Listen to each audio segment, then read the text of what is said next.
Hi, Mom. Susanna and Sarah here from the Uncharted Motherhood. How are you guys doing today? How's your Tuesday going? How's your day going, Sarah? Pretty good. Crazy little sicky girl is finally on the mend, so that's good. Croup is no joke. I It's know awful. it's been bad, but she's getting over it, I think. So, Yeah. what about you? We are running over here. Just Oh, something about this time of year. I'm sure some of you moms can probably relate. It's just like, you know, everything is going on at the same time, getting ready for the holidays. I have to give a shout out to my beloved mother-in-law. Happy birthday, Rhonda. oh yeah, happy birthday. We snuck out and did a little birthday prank for her last night. We put 65 flamingos in her front yard. You know those like pink ones? Yeah, So it was pretty great. that's cute. Anyways, Mom, if you're on here with us as we chat, kind of getting going, just hop on and say hi. Let us know, are you having snow? Are you having fall weather? What's going on? I know a bunch of people in the Midwest are getting snowed in, so we're starting to get some fall weather here, and it's really awesome. Okay, so I'm going to just do a little introduction of the Uncharted Motherhood. We are a community that Sarah and I decided that we should just start because we were feeling pretty lost as moms, and we knew a lot of moms that were also feeling the same way. And so the Uncharted Motherhood is this community. It's a sisterhood of women, mothers that are walking through this whole mom thing. We're really honest here. We want stories.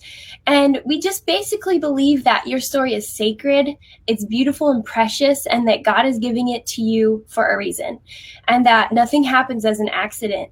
We also believe that your story is the key to someone else's success. So that means if you have walked a really hard road, your story of survival and success in that could be the hope to help someone else get through. So that's the idea behind the Uncharted Motherhood. My name is Susanna Shrink, and I live in Orlando, Florida. I'm about to turn 29 on Saturday, birthday week. Woo! um, if you know me, then you know I love birthdays, and I get this from my dad. It's not just birthday, like not just birthday on your birthday. I have an entire birthday month. Like I sort of plan festivities for the whole month, and I'm like, oh, I should probably eat this cookie because birthday month. I mean, cake. Cake. Oh, all the cake. I Yeah. didn't realize that you and Aubrey's birthdays were like next to each other. Yeah. She is the day after me. We're birthday buddies. Well, I guess she'll be the day before because she's one on Friday. Yeah. I guess I'm the day after. Yep. So well, I'm happy to be her birthday buddy. Anyway, so my name is Susanna Shrink. I live in Orlando, Florida. I'm a photographer and mom to 3 precious, adorable children that keep me very busy. And that's a little bit about me. We're just so excited that you're here, that you're watching these videos, that you've decided to chime in. Please comment. Let us know. Let me know if my video is lagging. I've had really bad video luck. So let me know in the comments if someone would, if the video's lagging or if it looks okay today. And then just say hi so I don't feel like I'm just talking to the digital world out there. And then I'm just going to turn things over to Sarah, and she's going to tell you a little bit about her. Yeah, sure. So I am Sarah, and I'm a Florida girl, born and bred. Susanna and I have kind of like switched roles here. She's in Florida now, and I am elsewhere. So I'm in North Carolina right now. My husband is military, so we've been here for a couple years, and we were in California for about 5 years before this at a couple different bases. We have a little baby girl named Aubrey, and she's going to be 1 year old on Friday. Yay! It's still not like sinking in. I think I'm probably gonna like cry my eyes out on Friday. Probably will.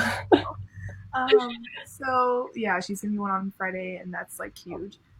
We also have 2 fur babies, Jack and Duke, and they're like her best friends. They like follow her Oh, like it's it's so cute. so I cute. got like half of my camera roll is just of like them together. It's so funny. That's so cute. Foodie, I love Pinterest. I love coffee. I love pizza. I love Parks and Rec, and I love The Office. I'm like pretty basic, so that's kind of a little bit about me. I think you're special, Sarah. Thanks. So I think we kind of want to just go ahead and jump into our topic for the month. Wanted to talk more about isolation, and so before I get more into that and kind of some of my experiences, we have a question for you. So drop a comment here, please, and just let us know, like, have you guys experienced isolation? We want to know if you have had an experience with it or not. I kind of think that Susanna and I are both on the same page as far as like we would be surprised to find if a mom had gone through their motherhood journey without experiencing that. Mm-hmm. Of course, if you have, then that is amazing because it's like not the best of experiences when you're going through that. So we want to hear from you if you felt that. Just go ahead and drop that in the comments. And I wanted to talk a little bit about that too. So I've experienced definitely bouts of isolation. So my baby girl was born in November, and as I mentioned, my husband's in the military, so she was born, and then a couple weeks after that, we got ordered. So we ended up moving to a different base. We were still in North Carolina, but we had to move about an hour south. Oh my goodness. That was before she was even like a month old. Oh, Sarah. So it was like a whirlwind. So I was like not only just a new mom, but I had at least lived in an area where I had worked prior to having Aubrey and whatnot. So I had friends there, and they weren't necessarily friends that had babies per se, but still like a little bit of support systems and some away from home to begin with. So then I kind of got plucked out of that and into this new base and new environment. And so I recall trying to get out of like the isolation period and put myself out there. But I feel like none of my attempts at first really worked. I wasn't like clicking with anybody. And that's hard because, you know, you want to get out of your like isolation and kind of be exposed to all these people and that you really click with, and that just wasn't happening. So I feel like I kind of sunk back into my day-to-day routine. And I was just like wondering every day, like, is this normal? Like, is this what people go through? It's so just lonely all the time. So finally, I was able to put myself out there again, which was hard because if you've ever done that, you know, it's like, it can be like super awkward at first. Like, I don't know if you felt that way, like the awkwardness of putting yourself out there. So strange. Like, it's just like, I put Hi, Mom. You're a mom. You want to be friends? Like, we both created tiny humans, so we have that in common. So I put myself back out there, and thank God I found a group of godly women here that are just awesome, and they know the day-to-day motherhood, and that has kind of just taken like a weight off of my shoulders that I almost didn't know was there. So I guess that's kind of like part of my story. I could go into a little bit more detail, but I'll spare you guys. We'll save some for later and some for the blog post. If you haven't read the blog posts that have popped up yet, go ahead and check those out. So I just wanted to tell y'all that it really just takes you to create your village. I talked about that in my blog post. Like, the secret to it is really just you. In short, it's kind of putting one foot in front of the other and getting out there. And it can be hard and it can be awkward, but it definitely beats the day-to-day isolation. So that's kind of what I had to say about that. Good stuff, Sarah.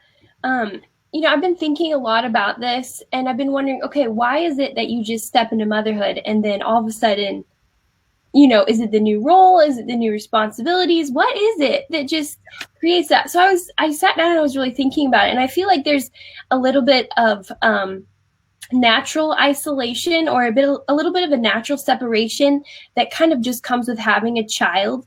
And I think at the beginning of your motherhood, your focus is purely keeping your baby alive. It's sort of like a crash course in how to be a mom, and it's also like a crash course in bonding with your baby. You know, I feel like not all isolation is really evil at the beginning, because some of that is, you know, it's what it takes to teach you to be a mom, and it's what it takes to teach you to bond with that baby. But I think that isolation that's continuing like 2 or 3 weeks after you've either adopted or given birth, that is just really detrimental to so many mamas. And I've actually been doing research on this because I'm fascinated by the birth process in the United States and like the trends that are going on.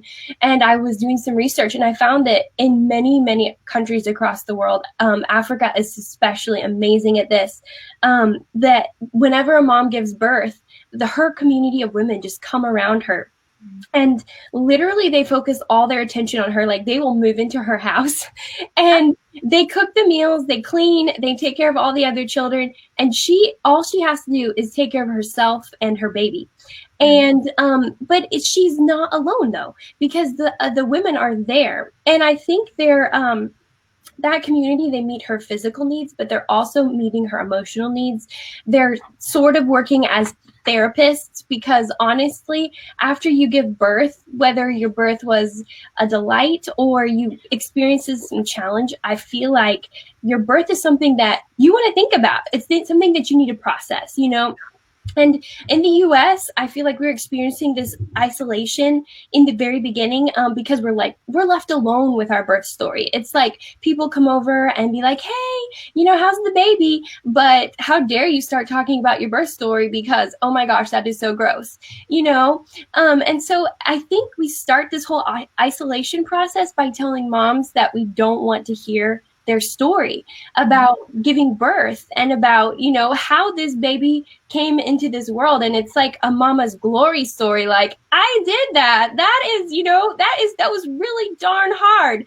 And, you know, I think a lot of moms are just so exciting to share that, or even they're excited to share that, or even after you've walked through the process of adoption. I've got so many amazing friends, and they're like telling me about this emotional roller coaster, and then the day they got that baby, you know. And it's so I feel like we all have these stories to share, but our culture is kind of like, shut up, sit down. We want to look at your baby, we want to play with the baby, but we don't want to hear about your story. And so I think we start off this whole motherhood journey on the wrong foot of isolation, because there are very few people that want to reach out and be like, hey, tell me your story. You know, tell me what's going on. I know that after I've given birth, like every time I close my eyes for months afterwards, like I'm immediately transported back to that birth. Yeah. And I'm like processing it and thinking about it, and maybe trying to shut some of it out if it wasn't a positive experience. And so I feel like there's a lot of isolation that starts really early on. And then as you go through motherhood, I feel like isolation looks different for different people too. You know, for instance, I have a really outgoing personality, but I'm introverted. And so when it comes time for me to recover, I want to be alone. But that doesn't mean I want to be isolated, you know? And so I have this one really amazing friend, and I was trying to think, I was like, why is she such an amazing friend? You know, she can't like buy me expensive gifts, or she's not always present like at my house. I'm like, why is she such an amazing gift? And then I just realized that she's kind of the person that pulls me out of isolation. I told her this, I was like, you are a witness to my life. Like you watch and you care, and you want to know about my diaper changes, and you want to know about like my sick kids, and you know, you want to know how I'm doing. And just having one witness of your life to be like, hey, I see you, I care, and I get it. I feel like that is the key to start pulling people out of isolation. And so many times we get this idea that like we only put our best foot forward, because that's kind of what the culture's feeding us, is this narrative that, hey, only put your good stuff out there, you know, only put your positive days, and only go on Facebook Live if your room is clean and your hair is combed.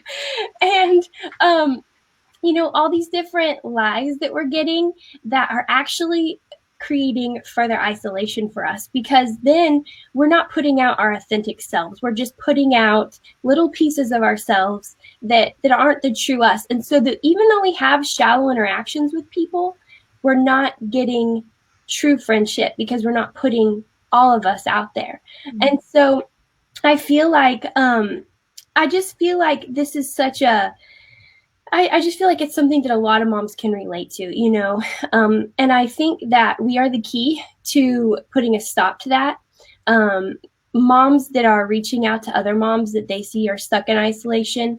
And I think a lot of times we might be waiting for moms to reach out to us, when the key to ending isolation as a mom, like we can't wait for our culture narrative to shift, because it's not going to. You know, we can't wait for like other moms to reach out to us. But even if we each pledge to like, okay, I'm going to talk to one lonely mama this week and just see how she's doing. That's the key to really ending this. Sarah, do you have anything to add to that? No, not particularly. Just that's like perfect. Really, just reaching out. I do think that there is kind of like a waiting period. Like I've experienced that too. Like, Mm-hmm. oh, I just had a baby. Like maybe they'll contact me, but Mm-hmm. like you just don't know at that point what that person is going through either. Like their experience could be the same or it could be different, or who really knows what their experience is. But either way, you have the common ground in being a mom. So whether they are going through isolation or they're not, if they are, then that's great. Then both of you guys can kind of pull each other up. Mm-hmm. But if they're not, then maybe they have a story to tell you or something that they can contribute to help you kind of get yourself out of that situation. So That's so good. Yeah, I feel like true friendship is going to kill isolation. Like true yeah, friendship reaches out. And we think we have to have a big community, but really a community might just be one or two really good, authentic friends. And so, I think even with Sarah and I, we have like a blogging relationship. But just because of proximity, I feel like, Sarah and I, we've sort of been testing like the bounds of our relationship. Um, and, a lot of times just because of proximity, I'll be talking to Sarah about the blog, and then we've had a really rough semester. We've had a lot of really just heartbreaking, crazy things happen. We had an injury.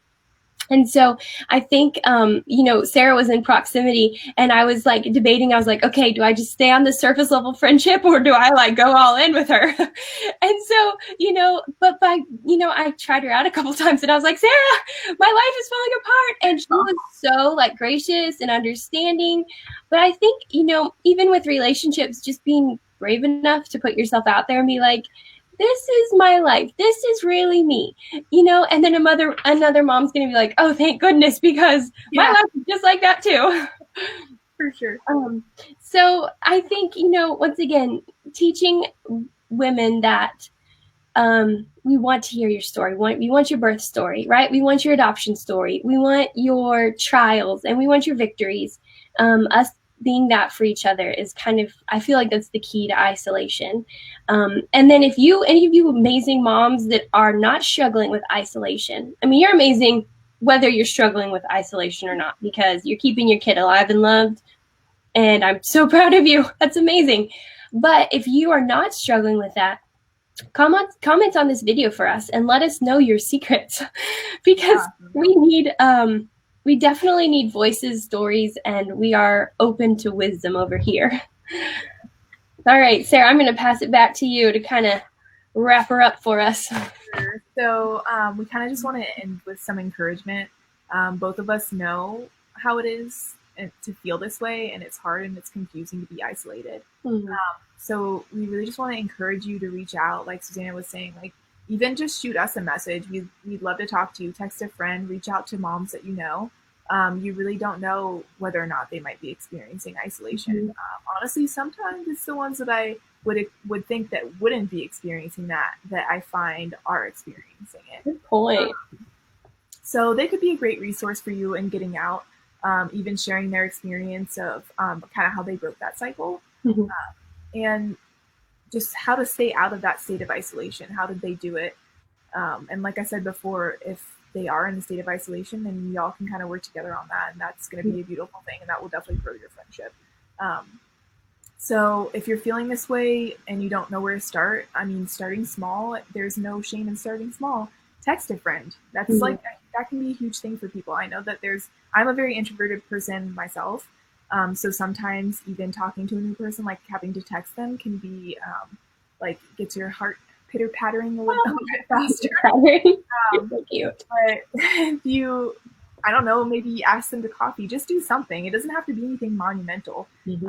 So if you're in this season, we just want you to know that we know it's hard, and we know that there's a lot of stuff going on aside from your motherhood. We know that you have so many other things going on, probably with your families and just life in general. But we also know that if you do put yourself out there, it is going to be worth it, and it's going to end that isolation, which is really just where we hope for you to be, is just in a place where you're surrounded by a community that can help you through the season. So I think, do you have anything else you want to? If you haven't read Sarah's open letter to a mom struggling with isolation. Go read it now. It is so good, and it is just straight from her heart, and she just paints the perfect picture. If you're in isolation and you read her blog, you're going to be like, oh my goodness, this is me. This is totally me. And she gives you, Sarah, I love how you give your reader permission to feel that and to experience that. And I feel like that brings a lot of comfort.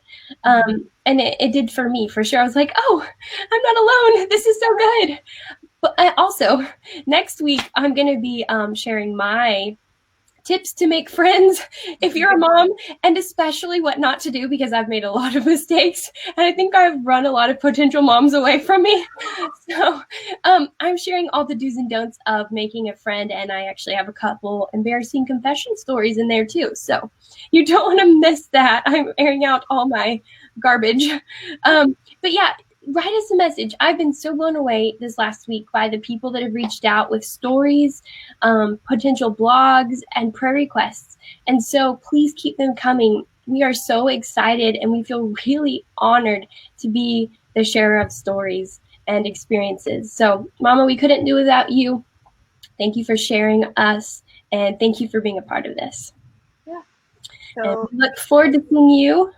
if you have another story, message us. We know a lot of you have already done that, but if you have anything to add or a story that you think you might want to share, PM us, let us know what's going on or what you might feel like other moms can benefit from.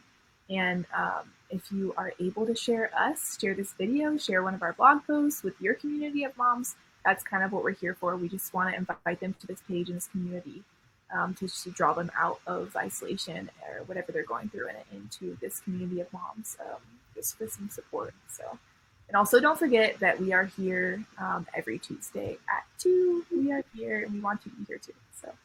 Melissa, hey Melissa, she just said that whenever her daughter was little, her and her friends would get together every week and just play, and they would hang out. It was a blast.